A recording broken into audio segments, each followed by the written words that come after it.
우리 주변 분들하고 인사 한번 나누고 말씀 나누겠습니다. 우리 주변 분들하고 인사 나누실 때 이렇게 한번 인사 나누겠습니다. 호칭 옆에 계신 분 호칭 넣어주면서 하나님의 작품이십니다. 이렇게 한번 인사 나누겠습니다.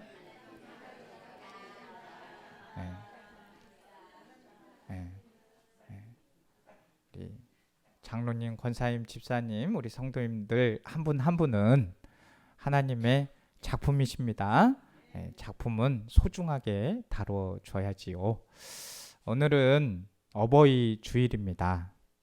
5월 8일은 어버이날이고 오늘은 우리 어버이 주일로 지키는데요. 이 어버이날 유래를 보니까 처음에는 어머니날로 시작을 했더라고요. 그렇게 어머니날이었는데 왜 어버이날로 바뀌었을까? 제 생각에는 아버지가 얘기를 했을 것 같아요. 아니 왜 아버지 날은 없냐. 그래서 어버이날이 되지 않았을까 싶습니다.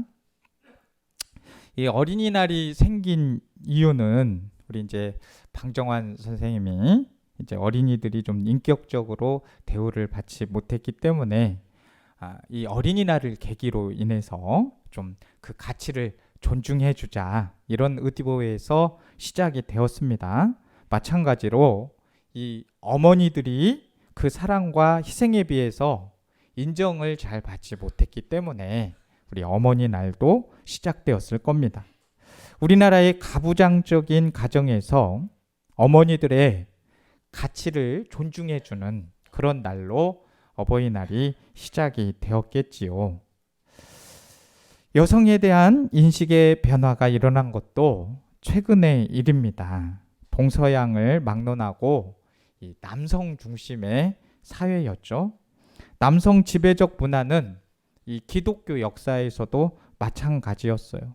우리 한 번 정도는 들어봤을 이 교부들도 이런 말들을 했다 그래요. 초대 교부였던 터툴리아는 여성들 때문에 죽음의 형벌을 받게 되었고 여성들 때문에 하나님의 아들이 죽어야 했다라고 했고, 또 4세기 신학자 어거스틴은 여성은 하나님의 형상이 아니다, 오직 남성만이 하나님의 형상이다는 이런 신학자들도 여성 폄하 발언을 서슴지 않고 했습니다. 근데 성경의 가르침과는 달리 기독교 역사에서도 이 여성 차별은 상당히 심각했었습니다. 한때 82년생 김지영이라는 그런 책이 베스트셀러가 됐던 적이 있어요. 이 영화로도 이 이야기는 나오게 되었는데 이 책에 나오는 이 여인의 이야기는 어떤 누군가에게는 일상의 평범한 이야기고요. 또 누군가에게는 분개할 이야기입니다. 여성의 인식에 따라서 양극의 반응을 보였습니다. 82년생으로 이렇게 함축이 된 것은 이때를 전후로 인해서 여성에 대한 인식 변화가 굉장히 심했기 때문입니다. 최근에는 여성 인권에 대한 목소리가 높아지면서 반대로 이 남성에 대한 역차별 주장도 나오면서 젠더 갈등이 굉장히 심해지고 있습니다. 그래서 이 82년생 김지영이라는 책이 나오자 90년생 김지훈이라는 책을 쓰겠다, 뭐 이런 이야기도 있었지만 결국 이 책은 나오지 않았습니다. 2020년 성평등에 대한 인식조사에서 여성들은 여성들에게 불평등하다가 74.6%, 남성들은 남성에게 불평등하다, 이게 51%로 나왔습니다.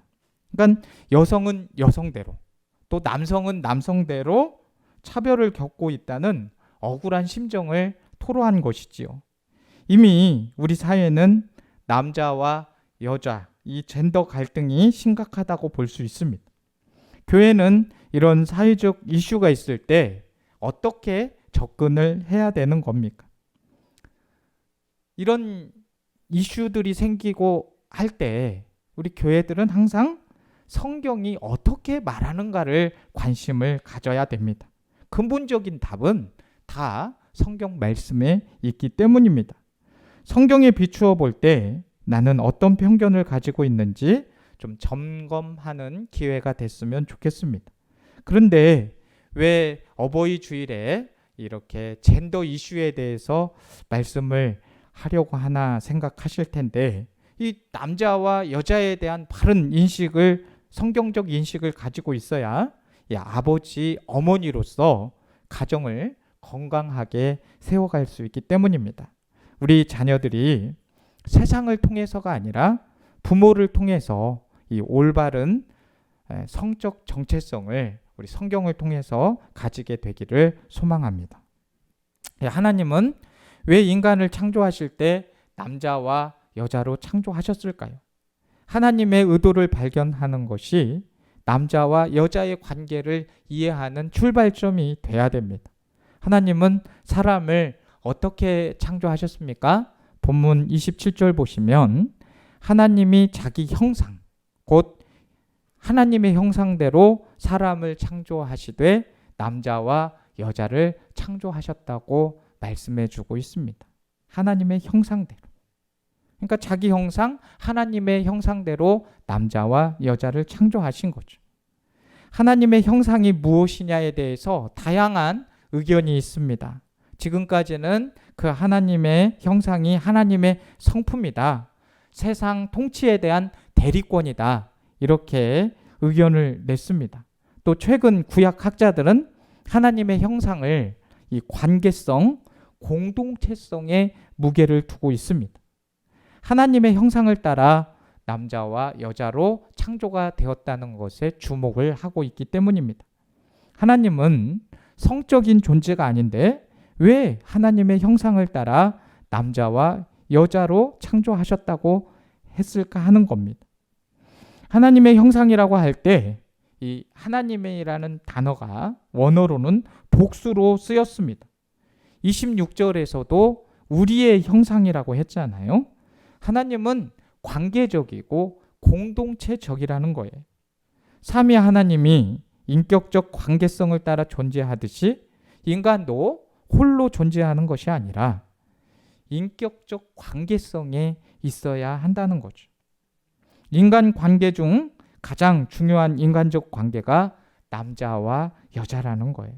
하나님의 형상은 남자에게만 있는 것도 아니고 여자에게만 있는 것도 아니죠. 남자와 여자가 함께하는 그런 하나님의 형상을 반영한다는 겁니다.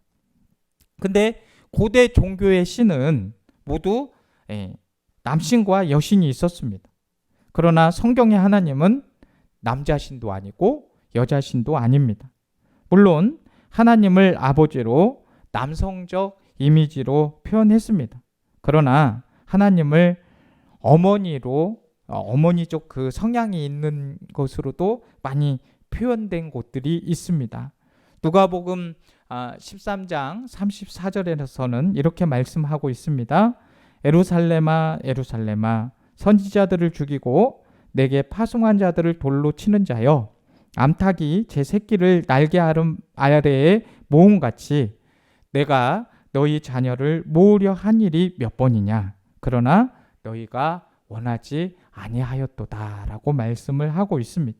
이 암탉이 제 새끼를 품으려고 하듯이 하나님이 품으려 했다는 것이죠. 또 호세아 11장 4절은 이 하나님의 어머니에 대한 그런 성품이 있는 구절이 있습니다. 이 세번역 성경이 그 뉘앙스를 더 살려주기 때문에 그 구절을 제가 세번역 성경으로 한번 읽어드리겠습니다. 나는 인정의 끈과 사랑의 띠로 그들을 묶어서 얻고 다녔으며 그들의 목에서 멍에를 벗기고 가슴을 헤쳐 젖을 물렸다. 이 하나님이 이스라엘 백성들을 돌본 것을 업어 다녔고 가슴을 헤쳐서 젖을 물렸다고 표현하고 있습니다. 신명기 32장 18절의 말씀에서는 너를 낳은 반석을 내가 상관하지 아니하고 너를 내신 하나님을 내가 잊었도다라고 하고 있습니다. 하나님이 이스라엘을 낳았다고 했습니다. 하나님 아버지라는 표현은 당시 시대상을 반영하여 대표성을 가진 표현이지 하나님이 남자라는 것은 아닙니다. 하나님은 우리에게 아버지 역할도 하시고 어머니 역할도 하시는 분입니다. 남자와 여자는 이 경쟁적인 관계나 대립적으로 그런 관계를 보는 것은 비성경적입니다. 서로 관계하고 또 보완하지 않으면 온전해질 수 없는 것이 이 남자와 여자이죠.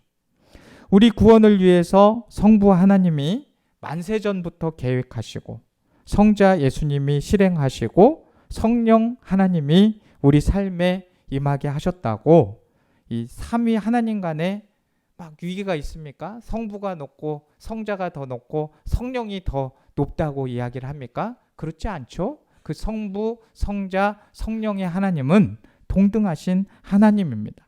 동등한 남자와 여자가 서로 인격적 관계를 맺고 사는 삶이 하나님의 창조 때 의도하셨던 우리의 삶인 것이죠. 그렇다면 하나님께서 이 하나님의 형상을 따라서 남자와 여자를 만드신 목적이 무엇입니까? 26절 말씀 한번 보십시오. 26절 말씀 보시면 하나님이 이르시되 우리의 형상을 따라 우리의 모양대로 우리가 사람을 만들고 그들로 바다의 물고기와 하늘의 새와 가축과 온 땅과 땅에 기는 모든 것을 다스리게 하자 하시고 라고 하고 있습니다. 이 하나님의 형상을 따라서 남자와 여자로 만드셔서 하나님이 창조하신 모든 세계를 잘 다스릴 수 있도록 그렇게 만드셨다는 거예요. 28절 말씀 계속해서 보시면 하나님이 그들에게 복을 주시며 하나님이 그들에게 이르시되 성육하고 번성하여 땅에 충만하라. 땅을 정복하라. 바다의 물고기와 하늘의 새와 땅에 움직이는 모든 생물을 다스리라 하시니라. 자, 이제 이 말씀을 흔히 문화 명령이다 이렇게 말씀을 하는데요. 사람이 하나님이 창조하신 세상을 다스려 만든 것을 문화라고 합니다. 이 문화라는 단어는 이 컬처는 컬처 베이지라는 그런 가꾸다, 경작하다 이런 단어에서 나왔습니다. 그러니까 하나님은 남자와 여자로 만드셔서 이 세상을 잘 가꾸고 다스려서 하나님의 형상이 돼서 이 문화를 잘 다스리도록 또 만들도록 한 거예요. 그렇기에 세상을 가꾸고 다스리면서 이 형성되는 정치, 경제, 교육, 노동, 학문, 과학, 예술 이 모든 분야는 남자와 여자가 함께 하나님의 형상을 따라서 그것을 잘 반영을 해야 된다는 거예요. 그래서 창세기 2장 18절 말씀 보면 여호와 하나님이 이르시되 사람이 혼자 사는 것이 좋지 아니하니 내가 그를 위하여 누구를 지었다고요? 돕는 배필을 지었다고 말씀하고 있는 거예요.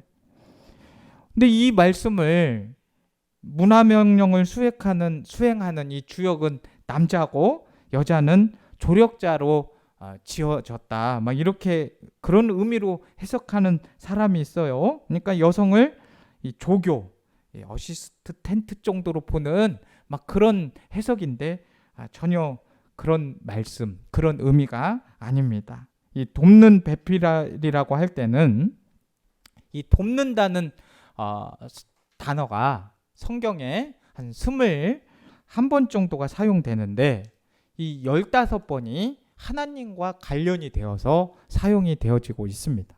우리 잘 아시는 시편 46편 1절의 말씀을 보시면 하나님은 우리의 피난처시요 힘이시니 환난 중에 만날 큰 도움이시다.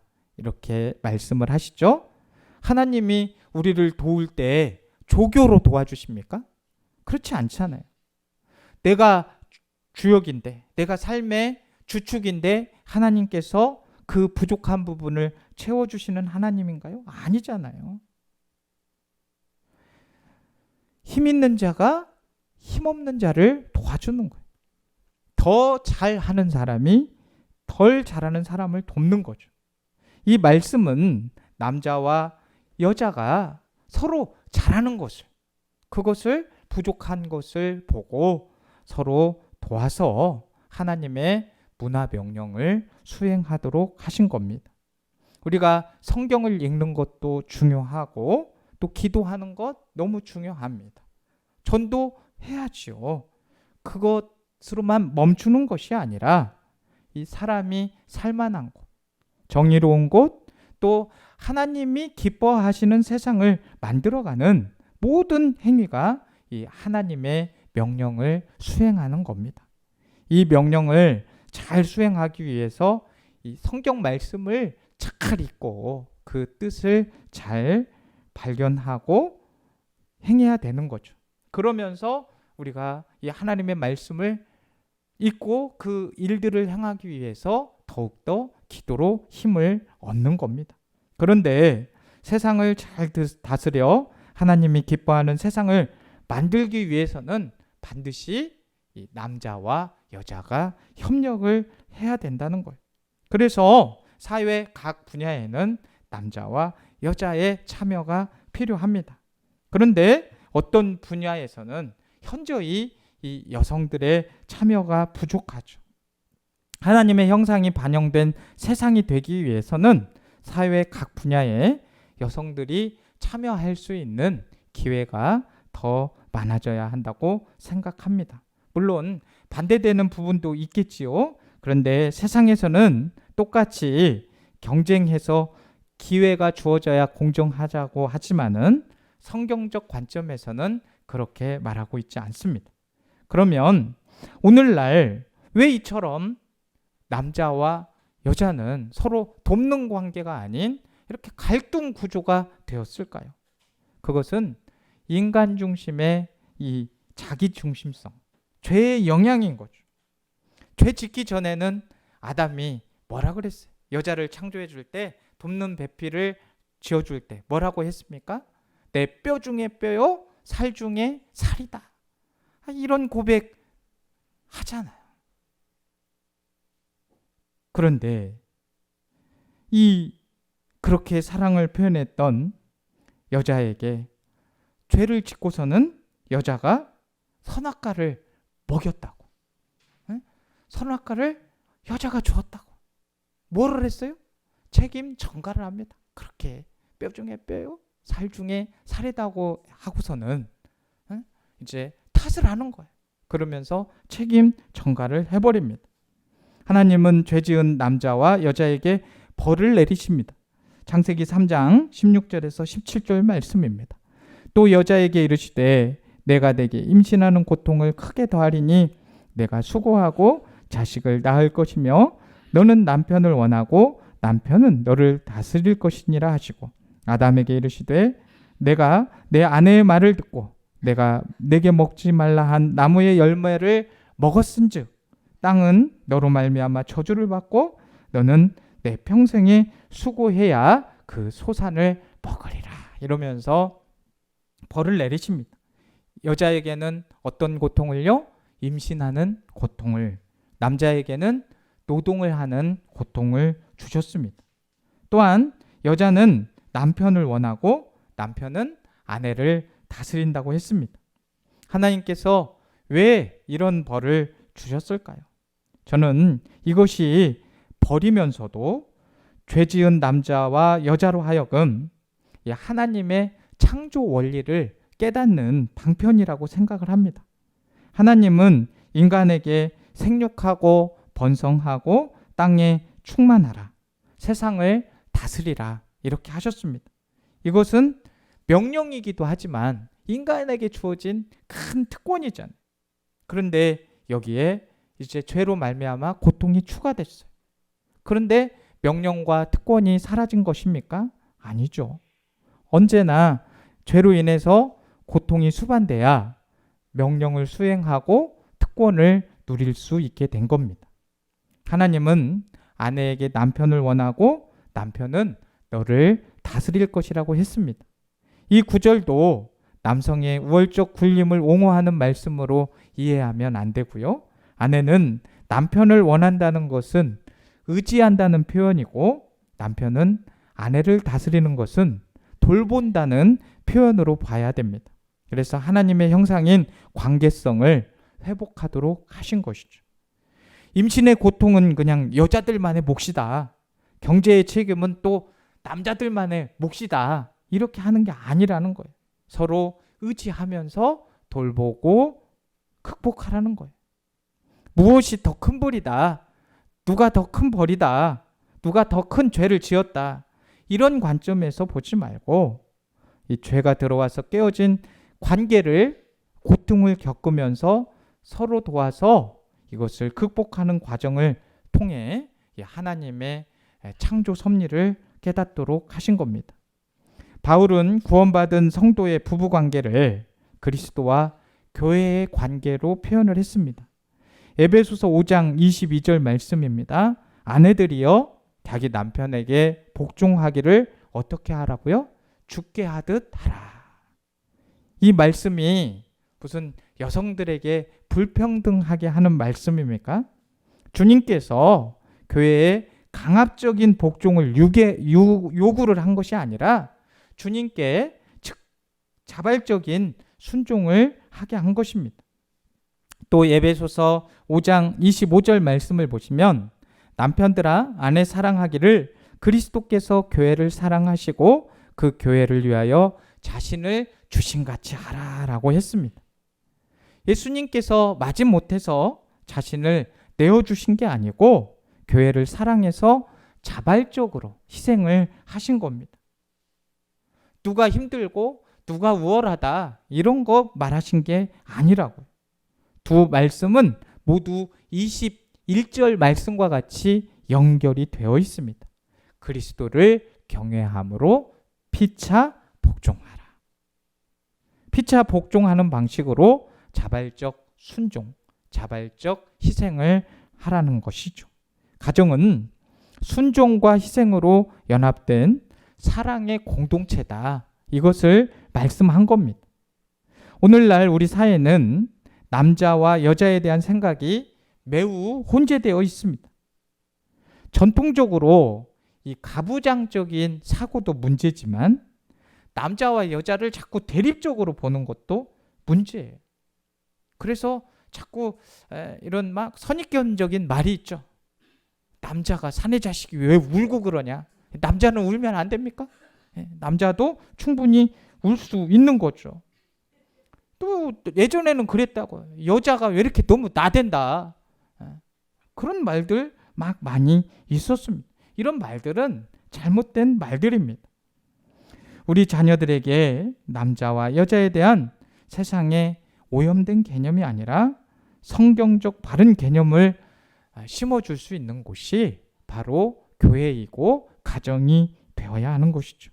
그러기 위해서 먼저 우리도 모르는 사이에 몸에 밴 그 서로의 대립 관계를 없는지를 잘 살펴봐야 됩니다. 갈라디아서 3장 27절에서 28절에 이런 말씀이 있습니다. 누구든지 그리스도와 합하기 위하여 세례를 받은 자는 그리스도의 옷을 입었느니라. 너희는 유대인이나 헬라인이나 종이나 자유인이나 또 남자나 여자나 다 그리스도 예수 안에서 하나다. 이렇게 말씀을 했어요. 세례를 받고 그리스도와 연합이 되고 그리스도로 옷 입은 자는 남자든 여자든 그리스도 안에서 하나라는 거죠. 우리는 다 그렇기 때문에 하나인 것입니다. 죄로 인해 깨어진 남자와 여자의 관계를 예수 그리스도께서 구속해 주셨습니다. 사랑하는 성도 여러분, 이 하나님의 창조 원리 또 예수 그리스도의 구속의 원리를 놓치지 마시기 바랍니다. 우리 하나님께서 가정을 만드셨습니다. 이 가정을 잘 지켜야 되고 우리가 특별히 5월은 가정의 달입니다. 자녀들을 하나님의 말씀으로 잘 양육해야 되겠고 또 자녀들은 우리 부모님들을 주 안에서 잘 순종해야 됩니다. 하나님께서는 명령과 특권으로 우리가 이 세상에서 잘 살아갈 수 있는 문화를 만들어 주시는데 우리는 욕심으로 또 우리가 살아가는 방법이 옳다는 그런 교만한 마음으로 자꾸 이 하나님께서 만들어 주신 그 창조 질서를 깨려고 하는 성향이 있습니다. 하나님께서 만들어 주신 가정을 잘 지키시고 특별히 오늘은 어버이 주일로서 아까 제가 기도를 하면서도 하나님께 기도를 아렸지만 먼저 하나님 나라에 가 계시는 그런 부모님들이 있으신 분들은 위로를 드리고 또 살아계신 우리 부모님들이 계시다면 주 안에서 잘 순종하고 하나님의 그 말씀 안에서 주를 공경하듯이 주께 대하듯 우리 부모님들을 잘 공경할 수 있는 저와 우리 옥산교회의 모든 성도님들이 다 되시기를 주님의 이름으로 축복합니다. 축복합니다. 하나님 아버지, 5월은 가정의 달입니다. 하나님의 형상대로 지음받은 우리는 서로를 존중해 주어야 합니다. 서로가 경쟁 대상이 아닌 서로를 협력자로 돕는 배필로 살아가게 하여 주옵소서. 특별히 자손들은 어버이를 잘 공경하게 하시고 어버이들은 자손들을 위해 더욱더 기도하며 양육하게 하여 주옵소서. 또 부부는 서로 돕는 배필로서 서로를 아껴주며 서로를 보완해주고 보호해주는 부부들이 될 수 있도록 주께서 역사하여 주옵소서. 예수님의 이름으로 축복하며 기도드리옵나이다. 아멘.